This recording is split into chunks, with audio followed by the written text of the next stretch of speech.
సూర్యాపేట జిల్లా అనంతగిరి కోదాడ మండలాల్లో టైలాండ్ భూములకు చాలని సాగునీరు రావడంతో రైతులు చాలా ఇబ్బంది పడుతున్నారు. ఆ ఇబ్బంది తీర్చేందుకు ఉత్తమ్ కుమార్ రెడ్డి గారు నడుం బిగించారు. ఎమ్మెల్యే పద్మావతి గారి విజ్ఞప్తి మేరకు, గ్రామాల రైతుల అభ్యర్థన మేరకు సాగునీరు అందించే మా ప్రయత్నం ఫలించింది. మరి వచ్చే ఎండాకాలం పనులు పూర్తి అని చెప్పి నేను చెప్పడానికి ఎంతో సంతోషిస్తున్నా. అదే Rajiv Shantinagar lift irrigation scheme.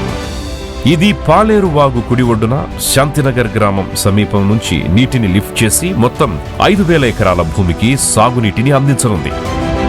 Anantagiri మండలం గుండ్రియాల, బొజ్జగూడెం తండ, శాంతినగర్, మొగలాయికోట, లక్కవరం, తిరువన్నారం, కోదాడ మండలం, నల్లబండగూడెం, చిమిరియాల, తమ్మరబండపాలెం, కొత్తగూడెం తదితర గ్రామాలు జలకళను సంతరించుకుంటాయి.